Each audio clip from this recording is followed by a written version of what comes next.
Hey, Paul here. I'd like to thank our premier sponsor for this episode, Cisco Systems, building a bridge to possible in their newest platform to power an inclusive future for all. For more information, go to cisco.com. Hi, this is Paul Delegro, your host today of Business Brains and the Bottom Line. My guest today is Stephen Galanakis. Welcome to the show, Stephen. Thank you for inviting me, Paul. Oh, you're quite welcome. So, Stephen, you and I have known each other for a while, and we're in IT sales, and that's how we first met.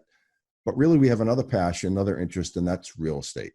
So, right. You actually kind of, when I first started looking and buying some rental properties here in Dallas, you kind of gave me a little guidance, gave me a little help because you had been doing it for a while. So, I think of real estate, it can mean a lot of things to a lot of people, right? Some people do it professionally, some people dabble in it, some people do it to make a living at it. So how did you get into it? Like, what possessed you to start buying rental properties, and how did you get into it, and what was the process you went through?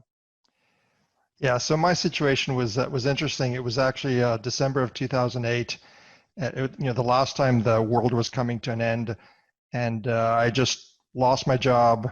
Had taken a beating in my investments in the stock market. Even though I had a bearish bent, I'd still got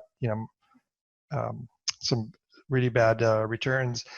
And my one consideration at the time, had a young son, was how do I not lose the house? And I think a lot of people, if you think back, were kind of in that mindset. And I'm a very analytical person. I'm very strategic thinking, and it's like, okay, what do I have to do to, one, in terms of the short term, but also in terms of the long term, not to see myself in this position again, because I'd lived through 9/11. That's actually, I had just started my sales career. So it was like, okay, this is probably not the last time the world is coming to an end. And through a lot of analysis and, things I'd been thinking about over the years too, I kind of decided that rental real estate was where I wanted to go. And the way my mind thinks, it's very kind of modular, and I kind of looked at it like Lego blocks. I did some analysis, and we can talk a lot more about the different types, and had decided what my style was, and come to a conclusion of I needed to buy so many units to meet my mortgage. And the thing that we'll probably come back to is the idea of you need to have some positive cash flow to make it work. So what I came to, as I recall, was I need to have 3 units, 3 properties that would generate a positive cash flow of X, and that would pay my mortgage. And then as I kind of expanded that out, it was like, okay, then I need 2 more, total of 5, to be able to pay my property taxes. Right. And then it was like, okay, I need 1 more to cover my utilities, and I need 1 more to cover my groceries, and then 1 more just, for whatever. So it's like, ideally, can I get myself to something like 8 properties, and then, the world can come to an end, but I'm still okay. I can still pay my mortgage, feed my family. Yep. Yeah, exactly. Yeah. And that got me into it. The timing actually was fortuitous in a sense of real estate was falling apart. And, the bottom actually was in the summer of 2012, several years later. So I had time to build up a portfolio of properties that, I've more or less still have to this day. So that's a good, in hindsight, it was a good strategy. You got in right at the right time. They always say the biggest thing with real estate is in the buy, not in the sell, right? If you buy wrong, it's going to take you years to recover. But if you buy right, you can sell them at any time and recoup your investment and make some money. And so, Paul, I think you've had some experience going way back in that regards too. Yeah, no, I learned a big lesson. When I was living in Boston, I had, I think, 13 pieces of property at one time. But I bought them with the assumption that they're going to keep increasing. And I didn't buy them right. I was a young kid. I was in my 20s at the time.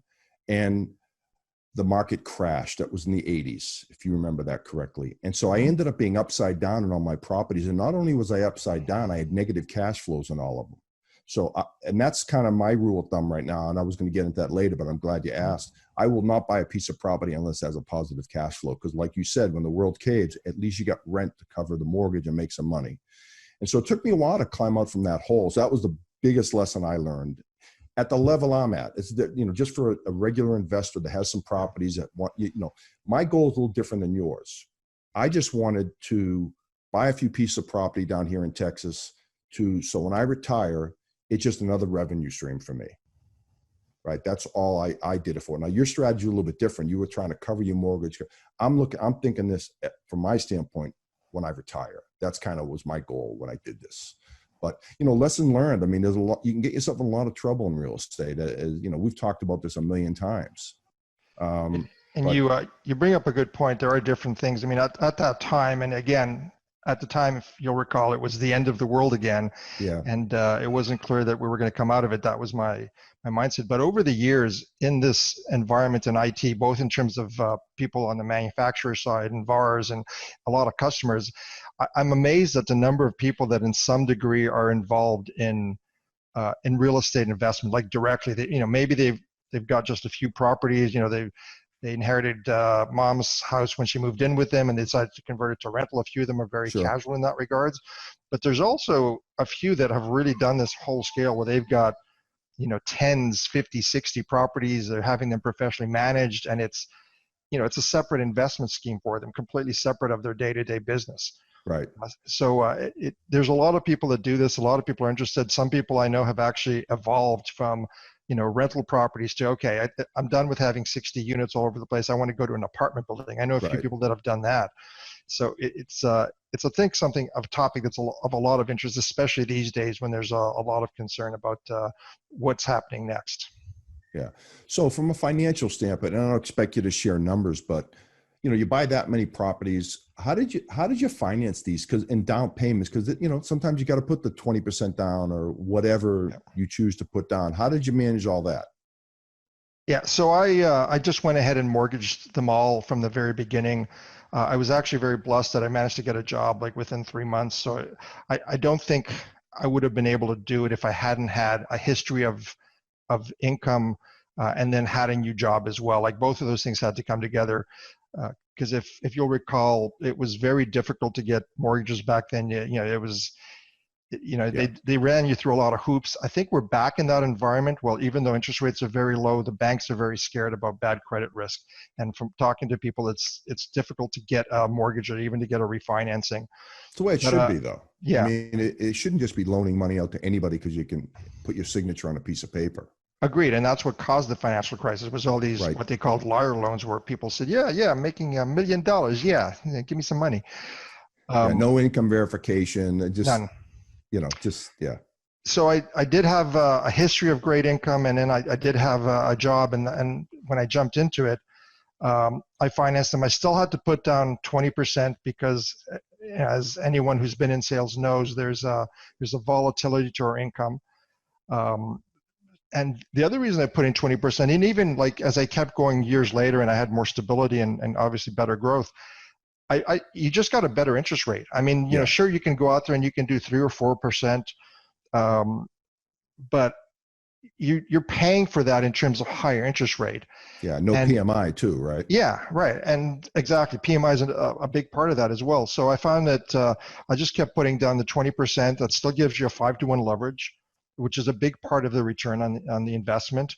And you've also got a little bit more equity, so it's not kind of like, the prices are down 5%, I'm underwater. You've got equity in it, and the value of real estate really is it's not an easy transaction. It's not like being in the stock market and your stock takes a hit and you get scared and you sell it right at the bottom. Real estate goes up, it goes down, but it's a very hard thing to transact. So it really is a longer term investment. You kind of ride it out. Cool. So, we've been talking about the purchase of real estate, and that's really the biggest part of it, right? So you buy properties. What do you do? How do you lease them out? Do you manage them yourselves? Because that's another whole aspect of this that people don't get. Because me personally, I manage mine myself. I only have a couple of properties, so it's pretty easy. But getting that call on a Sunday, and the air conditioning's not working. It's right. it's as we've talked about, it's a pain in the butt. How do you manage it? Yeah, so I've decided to manage them myself as well. Most of the work really is upfront, is in terms of finding the property, purchasing the property, the paperwork. As we said, the mortgage process is a real pain, and even if you start going towards commercial loans, they're just as difficult and they're more arduous, really. And then if you've got some degree of volume, you need to have a crew of people that you can count on to do the contract work. Right. Especially, we're in sales. Occasionally we've had to travel, not recently, of course, but you can't assume that you're going to be there to go and, do something small. You need to have people that you can do it. And especially as Right. the volume increases, you need to have that. So you've got to have, my biggest costs historically have been air conditioning, early Yeah. spring, summer, things need to be maintained. Paint and carpet, usually when there's transitions, that's when your biggest costs are. So you need to have people who can do all that. And then roofers. Last year was a terrible year. I had to replace almost all my roofs. And you've got to have good relationships with these suppliers. I've got an electrician and a plumber. Don't need them as much, but I know, if there's an electrical problem, I know who to go to. I'll call this guy. He'll give me good service. And that's a big thing. One of the key things about making this successful is you've got to manage your costs, just like any business.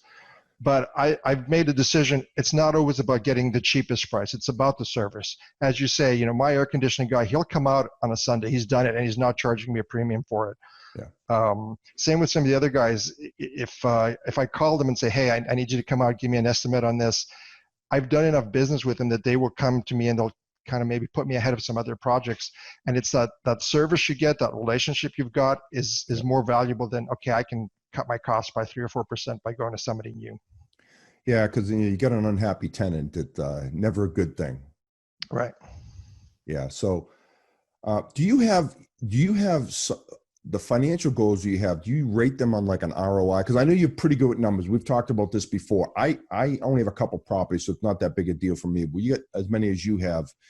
What's your ROI goal, or annual return, however you term it? What does that look like for you?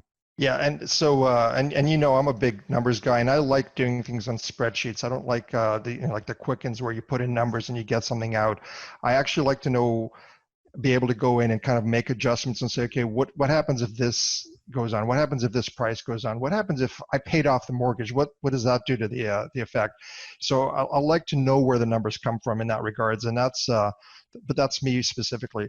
In terms of ROI, in general, and I think I'll speak for, because I've had a lot of professional investors approach me and stuff as well, as 8% is what you're trying to achieve. An 8% net return, that's considered a good return.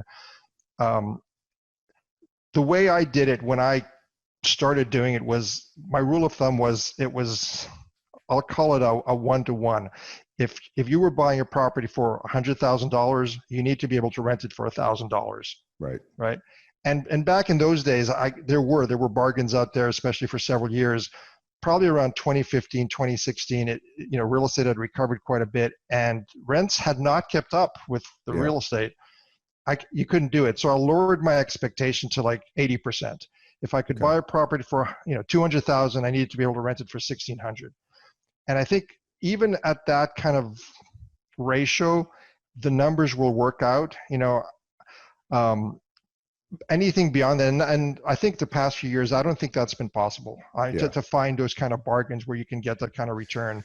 It's so competitive out there. I know when we bought one of our houses, it was so competitive. We actually went in and paid cash initially, financed it after the fact, but that separated us because, a seller's looking at two options. Okay, same price, but this one's going to pay cash. This one's going to finance it. What are you going to do?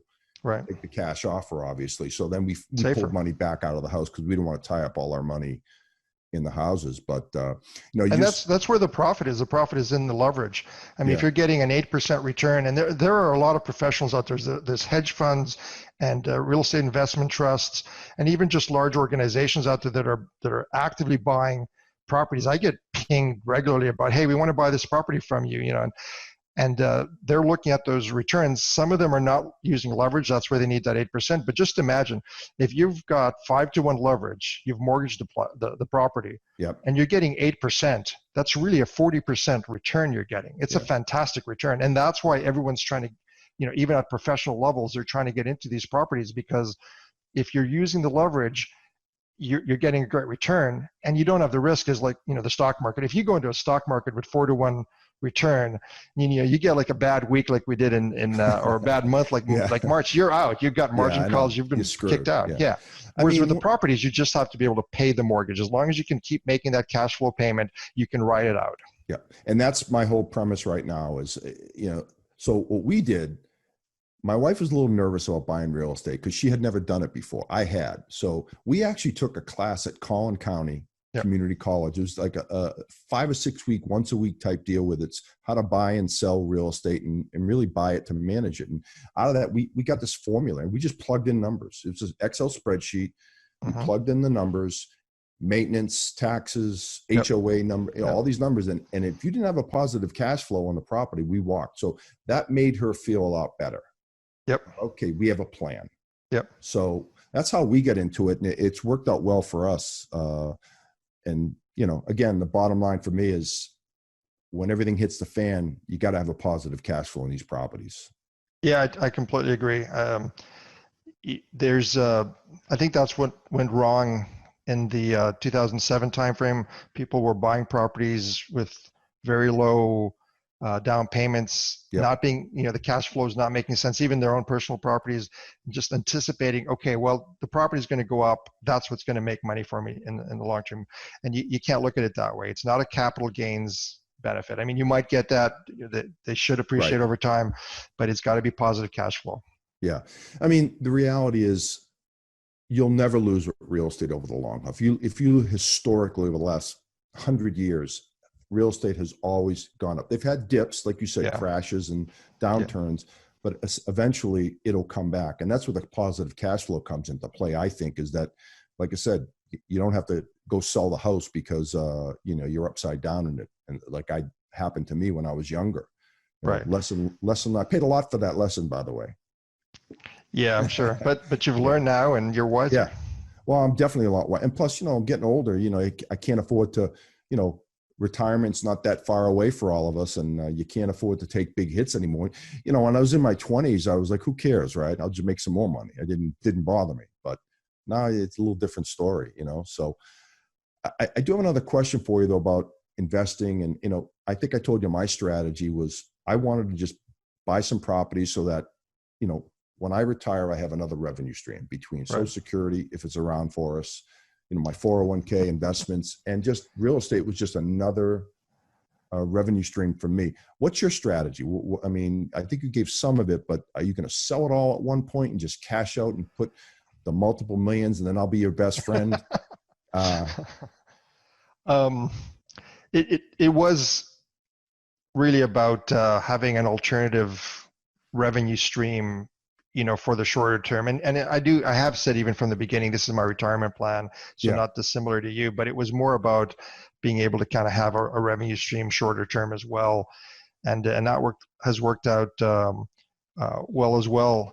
But the income stream really came to light this fall. So last year, I was getting tired of dealing with the properties and the tenants and such. And, I thought about, okay, do I just give them to a management company? But then that takes away, some of your return. It's usually about what, 10% they charge you? It varies, but 5 to 10. Sometimes it's a flat fee, but it's not just the fee up front. Like even if it's $100 a month, which, could be as little as 5%, they're not as efficient as you are. You do a lot of your own maintenance. So you go and you'll, maybe even replace a water heater. I've got a guy who'll do it and he'll do it at a really good rate, but the management company, they could go to somebody who's going to cost you more. So there's just an inefficiency in that third party. So that was my thought. And I started to sell some last year just to get my headache. But I'll tell you, April 1st of this year, March, it's 2020, if anyone's seeing this in the future. So you can look back at the effects of COVID. The rental checks started coming in on a regular basis, and I was so glad that I had these properties. And it really was. It was 2008 all over again. It's the end of the world. It's a lot of uncertainty, and I have the income stream. So I'm still probably going to continue to cut back on the properties over time. But, like last year, I was just at a point of, I'll get rid of all of them for the right price, right? Sure. I don't think I'll do that anymore. I mean, I might trim because, I'm getting older as well. And my situation has changed over the last dozen years as well. And you got like 72 kids now. You got a handful. I've got I do have kids, and I like spending time with them. And as that's the other thing, as I've gotten older, I just spend less time managing the properties. A lot of investment went into acquiring them and putting them together. Now most of my involvement is really when I transition tenants. That's when you've got to find new tenants, and I like to supervise all of that. You need to usually do a Sure. lot of investment and update properties and fix some of the things that have broken. But How are you? How do you lease the properties? Use a property manager to at least lease them? I've done it in multiple ways, and again, this is one of the things is you got to figure out what your own personal style is. So I've got an agent that'll lease it for a flat fee. That's not unusual, and it's not that expensive for a rental. It's not like selling a house where they're charging a significant percentage. And I do recommend that. It's probably the best way, but you can put ads on yourself. You can do it on Craigslist. I've had that work successfully as well. Okay. You're doing more work up front, filtering it. So it's a question of how much work do you want to do yourself? There's some of it is kind of by word of mouth. I've actually had people kind of approach me and say, hey, I'm looking for a place in this neighborhood. So-and-so recommended me, and say, well, by coincidence, yeah. I've got a property there. So there are a number of different ways. Honestly, the simplest thing is just get a decent real estate agent who's going to charge you a decent commission, and that's probably the best way. Yeah, that's what I do, because they can run all the credit checks, they can run interference for you, which I can't do all that on my own. So it's so far knock on. And you can, by the way, it's like there's sites that'll do it for $30. They'll do a complete background check, and do that. The getting good tenants is important. I've had tenants for 8-9 years. Yeah. And I've had tenants that, there's a lot of stories you can share there, but yeah, I know. It's like, get them out as soon as you can. Yeah, I've had pretty good luck so far with mine. I've had one for about 5 or 6 years. Great lady, single mom with a few kids, just a great one. The house is immaculate anytime I go over there. But I've heard, you've shared with me some horror stories over the years too, because you're going to get those, right? You're going to get those. You got to deal with it. You got to evict them, go through the legal process, get them out, and move on to the next. And let's bring up a point for the viewers here. Like there are costs up front, both in terms of acquiring the tenants, both in terms of painting, new carpet, whatever it is you need to get the place ready. Your first year, you're probably looking at revenue neutral. You shouldn't be losing money, but it's once you've got tenants more than that year, second, third, fourth year, that's when you're actually generating profit and positive cash flow. So that's ideal. If you're getting tenants for 3 years is awesome. And even more is better, of course. Yeah. What we do is, we keep a, kind of a slush fund, if you will. Yeah. Just to know that, hey, we got to keep money in the account so that, again, just recently, literally a month ago, I had an air conditioning unit go out one of the years. It was $6,000, but thank the Lord we had the money in our business account to just pay for it. And that's what it's there for. Right. So, worked out well in that regard, but, and that's not going to be a good year for that house. I can tell you that right now from a profit and loss standpoint, but you have your years where you don't stick a nickel in the house. That's right. And when you get to more properties, it averages out. Like you'll have properties, hey, this is a great property. It's been the most profitable this year. The next year, the roof goes, the air conditioning goes, and you got to sink a bunch of capital, and it looks like a terrible investment, but you got to kind of look at it long term. And again, you brought it up. I have the spreadsheets. They kind of track the long term, and they all do kind of average out. Sometimes, you can say, okay, this one is in the wrong neighborhood, or I didn't buy it at the right price. And, I kind of rank them so I know which properties I'm willing to sell and which ones it's like, no, this is a gold mine. Don't touch this one. Yeah, no, good point. It's just, we try to run our personal life and the real estate separately, right? So we try to keep money in the account. So for the rainy day, water heaters, that. And so it doesn't really bother me. I don't feel like I'm spending my own money when it's like, okay, that's the real estate money, not that's right. money out of my own personal account. I don't know. You probably do the same. I do. I absolutely do. Yeah. I have 2 separate accounts. Yeah, no, that makes sense. So, I mean, real estate, to sum it up, real estate really is like any other business, whether you're in IT management, a lot of our customers that we talk to, it's about managing risk. You've got to kind of manage the risk. You got to control your costs. And then the third thing that we've already brought up is the idea of the relationships. You got to have good relationships, get good tenants who are effectively the customers, but also good relationships with your suppliers. And in my mind, it's not about always getting the cheapest price. As I've said, we've had, you've had AC things going out on a Friday before the long weekend, July 4th, or, and it's stores are closed, people are on vacation. It's like, how do you how do you balance that? And that's when you need to have that Yeah. relationship. It's that customer service.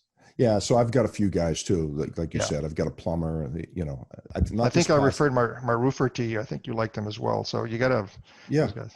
We all share. I think your sprinkler guy I've used Yep. too, by the way. Yep. He's a nice, and I love guys that just respond quickly. Yep. You don't have to chase them. Yep. But since then I found a few guys on my own that'll drop what they're doing. I not this past Labor Day, but 2 Labor Days ago. My wife's birthday was on a Sunday before Labor Day and Monday, and I got a call, no hot water. My water heater's leaking like a sieve. Yep. So I looked at my wife and said, hey, okay, time out. I called my plumber. I said, give me a few hours. And she's like, yep. This is going to be a horror show. You're not going to be back till like late tonight. But we ran out, went to Lowe's, got a water heater, and I was out and back in about 3 hours. Yep. But took care of the tenant. She was grateful. Yep. And I get to, celebrate my wife's birthday too, which is that's it. Kept my wife happy. So I was happy because she was happy, So I guess one of the things I wanted to talk about today, we've kind of touched on a lot of things, and we've got some experience doing this. So we I wouldn't say we're old pros, but if I was to look at a property, I think I could do a pretty good job of evaluating it, see if it'd be a good deal, bad deal, and how to go about financing it. So if someone came to you today and said, hey, Stephen, I know you're in real estate. All I own is my house. I really want to maybe look at buying some properties. What would you tell them? What would you like? How would you guide them into going about it? So I think the first thing is you need to decide what style it is that you want to do. And I'll tell you, for myself, I made the choice early on that I wanted to have single family houses not far from me, like 10 minutes drive. So most of my properties are in Allen where I live. And my rationale was I'd rather have a $200,000 house that I'm renting for $2,000 a month than $200,000 houses that I'm renting for $1,000 a month each. Right. Even though financially kind of comes out to the same, my rationale at the time was that I wanted fewer tenants to deal with. I think there's still some sense in that. Yep. But I also thought I wanted, little, tenants that could afford 2,000 versus ones that could afford 1,000. That is not valid, by the way. I had one luxury house that I was renting very well, and 2 of the worst tenants I've ever had were there. And one of them was building an $850,000 house in Lucas, and they just completely disrespected the property. So yes. The lower income, and I talked to a lot of people about this. There are people who've got, inexpensive properties that they're renting for $600, $700, $800 a month, and they have no problems from their tenants. Yeah. So that one is a fallacy, but you got to figure out what you want to do. Do you want to buy townhouses or condos and kind of rent them as a unit? There is a value in that because you have less to do in terms of maintenance, in terms of you don't have to worry about roofs and foundations and lawns and stuff. Do you want to take the approach I did, which is the single family houses? There's benefits to that. It's fewer tenants. You get I think more appreciation in terms of the value of the properties longer term. And you can probably find more in proximity to you, right? It's not always easy to find condos and townhouses that are where you are necessarily. Yeah. But you got to figure out what your style is. And I do know people that are evolving. They're kind of saying, I'm selling all my properties and I'm going to buy an apartment complex, which is a very efficient approach, right? To do it. No doubt. But that you're kind of getting to that professional kind of level right now. So figure out what your style is, what you want to do. Second thing is probably figure out, are you going to do it yourself? And then maybe initially you should. It's a learning curve, but it's also something that will give you that experience. So even if down the road you become a big real estate guru and you decide to just kind of pass it on to a professional management company, or you hire someone full time if you get that big, you know what you're doing. It's not just kind of like a passive investment where you've just got to kind of hand it over and hope for the best. So, but there is a value to maybe just having an agent or someone that can manage it for you as well. That's a decision you got to make. I think those are the main things, though. Figure out your style. Figure out, if you want to do it yourself or how involved you want to be. Are you comfortable going in and changing a water heater yourself? Or are you going to kind of say, look, if it's a leaky toilet, I can go and change the flap. Sure. But, if it's an electrical problem, I'm out, which, is a reasonable thing. Yeah, I know you and I have talked about this. You and I are both pretty handy, so I have no problem. Like one of my houses, the sprinkler system box went. Went to Yeah. Home Depot, $60, went over it, replaced it, took an hour, and I'm done. But if I had to hire a sprinkler guy to do that, several $100 more for Yeah, it just would for have been labor. 700 more. Yeah. So I'm not afraid to get my hands dirty, but there is a limit to what we can do, right? I mean, I'm not going to be replacing AC units and, Uh-uh. I probably could do a water heater myself, possibly, but I wouldn't take that risk. Yeah, no, it is. It's part of that experience. Once you've done it or once you've assisted, maybe next time you'll be more willing to do it as well. But there's also the time thing. We've got, uh, primary professions Yeah. and don't always have the time to kind of run off and have fun getting our hands dirty, right? I mean, Yeah. what we do is very cerebral, strategic and relationship oriented, and I kind of enjoy sometimes, especially my son now is a little older. I'll bring him along. We call him my apprentice, and it's Sure. like he does all the dirty work, and I'm kind of like the supervisor. See, you're one up on me. I only have daughters. Yeah. I can't get them to do anything around the house. I mean, I think I told you I cut down a couple of trees in my backyard. It'd be nice if I got someone to help me haul off the lawn. No, they sit in the house and watch TV and read. And We did that a couple of weeks ago. We got the chainsaw, went out there, cut up a couple of dead trees on one of the properties. I mean, we had a lot of fun doing it, really. yeah, that's a good bonding experience. It is. That's a great father-son deal. It is. It's not even a financial decision at that point. No. Because I probably could have gotten someone to do it for $300. I think it's not terrible. Yeah, no, it's speaking of that, like when my daughter was going to SMU and they shut down the schools, her and I started doing workouts in the garage together. Just kind of something to do together, right? Anytime you can spend time with your kids, it's a good thing. Yeah, no, absolutely, and especially if you've got boys, and mine's very academic. He wants to be an aerospace engineer. It's good to get out, get your hands dirty,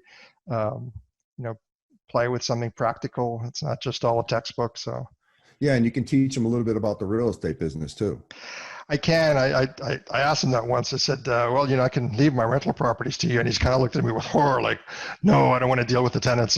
So I've been lucky.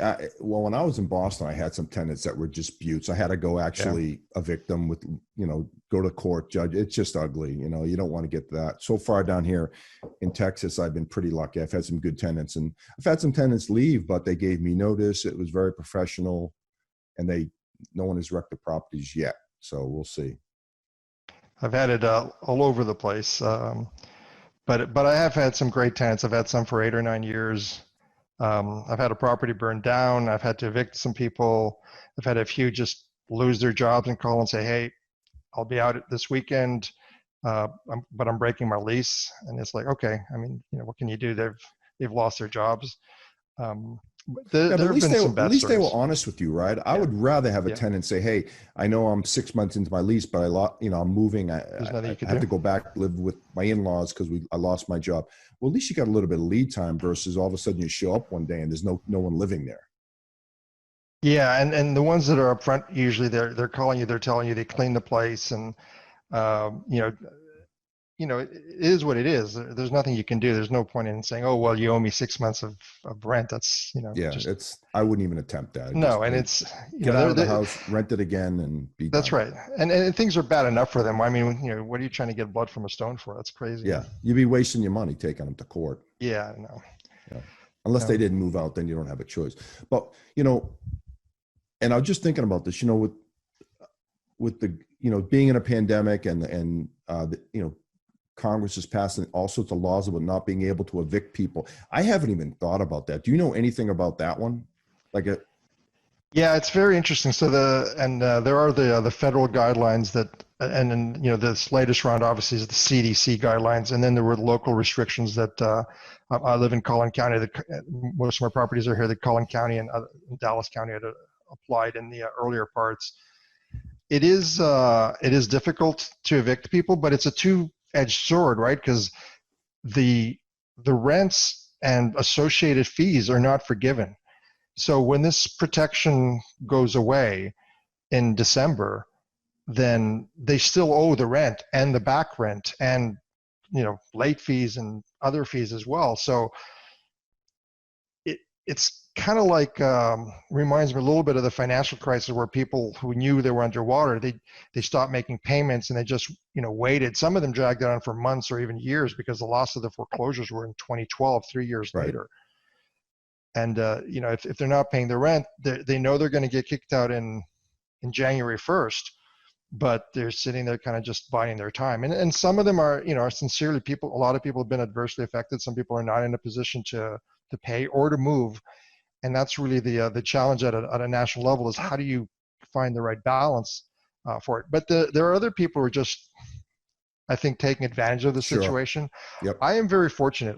Almost all my tenants, I have one that's kind of a challenge, but everyone else is paying their rent. And to my surprise, frankly. So I think most people, they want to, they don't want to play this kind of short game and get a few months of free rent if they can avoid it. If Yeah, they're able to, they're going to do it. yeah, I They're going to think pay. as a general rule, I think most people are good. Yeah. Quite honestly, I don't think I think there's very few people out there that are I'm gonna sign a lease and guess what? I'm gonna pay for 2 months and then I'm gonna stiff the guy for 8 months and move. Who wants to live like that? Yeah, there's a few, but they're the minority. Right. And they're the ones that we talked earlier about quality of tenants. You've got to get rid of those people right away. And sometimes things change. I've had 3 tenants that their life changed. One of them had a death in a family of somebody very close. One of them got into an accident, lost her job. One of them got, as far as I could figure, a new boyfriend and got into drugs. And all 3 of them were like these fine, solid citizens, if you will, and they just went downhill really fast. Yeah, it was like 1 month everything's great, the next month is, who is this person? Yeah. So sometimes it's just these changes in lifestyle that causes these changes in behavior. Yeah. So the real estate game's an interesting game, obviously, and it's been good for me. Obviously, we own houses too. We've done well. We both live in the same neighborhood, so we've built up a lot of equity in our own personal home, which is nice. So it's real estate's been good to me. I know that, and hopefully, I would like to buy a couple more actually, before I retire. Yeah, I mean, my view right now is like I said, the last few years I haven't, not that I've been wanting to buy more, but my sense is the real estate values have been high. It's not a great market. I get investors reaching out and they're really looking for 20% lower below market costs. They're trying to find a real bargain out there to make the numbers work. But everything that I'm seeing, real estate should appreciate, not just the real estate values, but the rents for, there's the millennials that are due to kind of move into their own households, what they call a household formation. They're doing it later in life than the baby boomers or other generations, but that was pent up even before COVID. Now you've got this COVID impact of people leaving the urban environments and multifamilies and trying to get into, more single family housing and stuff. And then you've got the work at home, like we're doing this Zoom session where people want a quality of home. Before it was just a place to live, you needed maybe a spare bedroom, but you never spent your time there. Well, now you're spending all your time there. Your kids are there. You need a backyard, and it has changed the mindset. And I think all those, interest rates are going to be zero for at least 3 or 4 more years. And mortgage rates should, I think, continue to be low and even lower in the next few years as credit quality might improve a little bit. So all of that is, I think the next few years are still going to be kind of trending up for real estate. So I don't know if there's easy bargains out there, but if you can get a marginal one, I think you'll still get a margin of safety for the next few years. Yeah, and especially where we live, Stephen, the kind of the golden corridor here up in we're in the suburbs of Collin County. It's great. Yeah, I mean, I know a few people that have just sold their homes, and people are getting into bidding wars over their homes. So you're right; it's hard to find deals right now. Yeah, I think, especially where we live. No, exactly. It's single family homes in the suburbs is where it's going to be. I'm not an expert on multifamily. I think rents in apartments should be at risk. For several years, but and I think in the urban centers like downtown Dallas, I think you're going to see some pressure as people kind of move out. But and I think the bigger houses, the last few years, last year, this was a complaint I had, you could get a 4-bedroom, like a 3,000 square foot 4-bedroom house, big house, for the same price as a 3-bedroom, 2,200 square foot house. Yeah. Like the 3 bedrooms were in demand, but the 4 bedrooms were like, oh, that's too big for me. I didn't want to deal with it. That was ridiculous. I couldn't rationalize that to myself. Doesn't make sense. Yeah. No, but I think that's going to change because they're like, oh, I want the extra bedroom now, and I want the backyard, and things will kind of move more in line. Yeah, it's funny you said so. That's one of the arguments I've heard from people. Like, okay, if I'm going to be working from home, and my wife's going to be working from home, we need a big enough house to do this. We can't just sit at the kitchen table anymore. Right. And if you're working from home one day a week and you set up shop there, so that's kind of changing the game a little bit too, I think, for what people are looking for. And you've got, the kids, little kids burst in, you got the dogs in the background. Yeah. And I think, it was kind of acceptable for a while because, we were in the midst of it all. But as time goes on, you figure you're going to adjust. You need to be able to be more professional about it all. Yeah, we've all seen those video clips of TV when a guy's sitting in a suit and his kids start running in. He doesn't, that one, I forget who it was, but he didn't even miss a beat. He's standing there. 2 of his kids run in. His wife runs in after them, pulls the kids out, and he just kept going on talking. And he had a suit on. It was pretty funny. So, well, cool. Well, hey, Steph, thanks for jumping on. I really enjoyed it. Any last words of wisdom to people that are watching out there about, getting into real estate, the pitfalls? I think we've pretty much covered everything. Again, in the market that we're involved in, I think we've pretty much covered the whole gamut. What do you think? I think we've covered it all. It comes back to the same thing. It's like any other business. You got to manage your risk. You got to control your costs. It's the relationships with your tenants and your suppliers. If you get those 3 things right, it is a good investment. If you've never done it, it's a little nerve-wracking, a little scary out there. I'm not sure this is the best time because the prices are high, but I think they're still going to be. I see a lot of professional investors trying to buy, so they can't be wrong. They can't all be wrong. So yeah, no, I get calls all the time. I probably get 3 or 4 calls a month of, hey, you want to sell your house? And yeah, and they're smart people. This is big money and intelligent money, so they see that the opportunity is still there for years to come. Cool. So do it. All righty. Well, Steph, thanks again. And that's a wrap for Business Brains and the Bottom Line. This is Paul Delegro signing off. See you next time.